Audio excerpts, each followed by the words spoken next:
Thank you, Jean. Thank you, Ella. I'm so humbled and very nervous, I must tell you. This is very, very and extremely difficult for me to speak to you this evening. However, I am speaking on behalf of the millions who could not speak for themselves, for those who perished, for those who were never given the opportunity to speak, for the liberators who witnessed the horrors and could not speak about it, for the ones who did survive and can never forget the past, for my siblings, my grandparents, my aunts, uncles, and cousins who were all murdered. My life was spared, and I feel the obligation and responsibility to teach that change begins with me. I do not wish that anyone experiences the horrors that my family endured. Education has always been an important item to Reuben and me, as it was to our parents. I chose the Education Institute to the Holocaust Museum and Learning Center to ensure that as the years go by, there will always be someone teaching and telling the stories that will no longer be able to have and to be heard from a person as I am speaking here before you. We have to teach about the atrocities, the deniers, the lost victims, but most of all, about the stand-byers that didn't do anything. I have to thank Leah Wolf, who called me several years ago and said, "You and Reuben have to become friends of the museum." And when Leo speaks, we listen, and we do. Rosalie Bresch encouraged me to come to the museum with her so I can meet Jean Cavender. And that's when my journey began. Thank you, Rosalie, wherever you are. I wish to carry on the vision of Leah Wolf, Tom Green, and the late Bill Count, the founders of the Holocaust Museum and Learning Center. We must erase discrimination, hate, violence, and genocide. We must keep their mission alive with Tikkun Olam to repair the world. After many months of discussions with four strong women, Jean Cavender, Margie Langer-Kahn, Carol Stemberg, and Marcy Rosenberg, they convinced me that I should and I could do this tonight. In addition, I'm also here because of advice given to me by some very special people.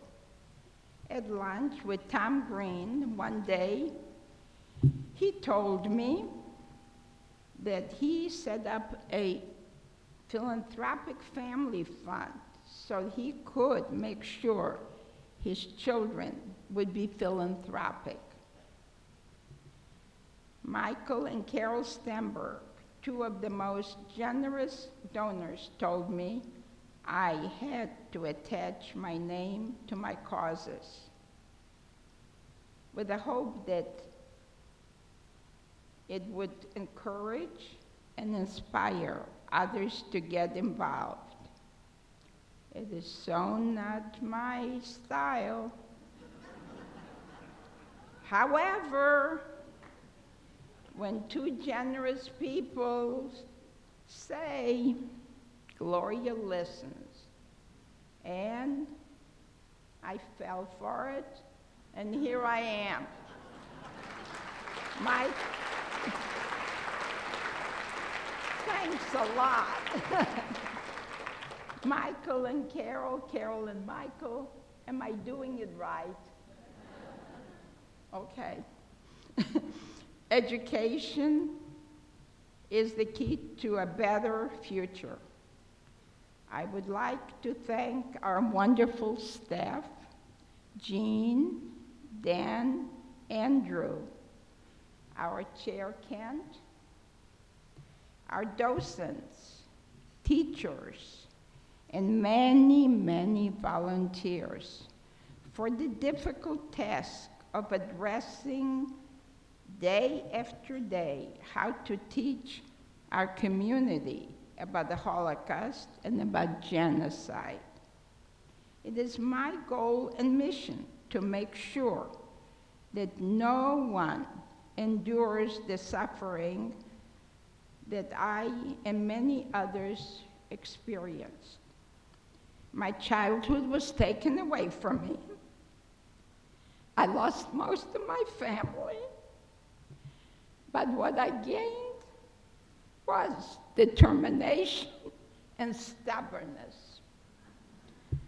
My promise to my family and all of you here tonight is this: I will do whatever I can to make sure that when a child or an adult comes to the museum, they will leave changed, just as Ella did and is.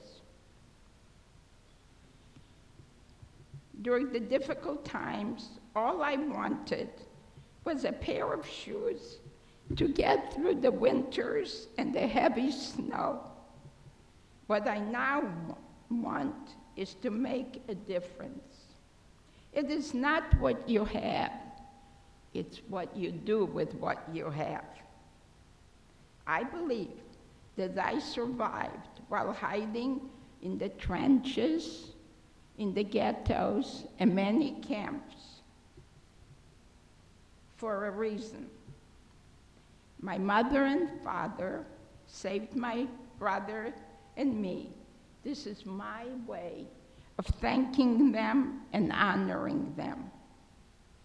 They always gave their small ration of bread to my brother David and me while we were in the camps.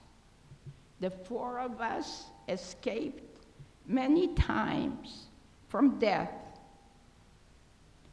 My parents hid us well, and by the time we were liberated, we were skin and bone and barely alive. I would like to see the Museum and Learning Center and strive, grow, and continue to educate many, many years. I am hoping that many of you will join me in making sure that this happens. I am so grateful. I have my children, my grandchildren, and for that I am so blessed. Tonight, I'm joined by my daughter Cheryl, who always reminds me that she's a blessing. And indeed she is. And sometimes she even wants to be my mother. I'm sure some of you have experienced that. My tall and handsome, brilliant grandson, Brian. I know, Brian, I'm embarrassing you, but oh well. Don't we all have brilliant grandchildren? My wonderful brother, David, and I can say this because I'm older, and usually he lets me have my way. Not always, but usually.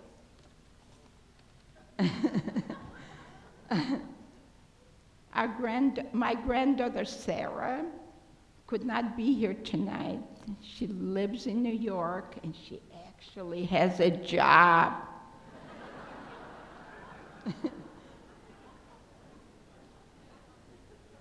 My son, Stephen, could not, and his family could not be here tonight.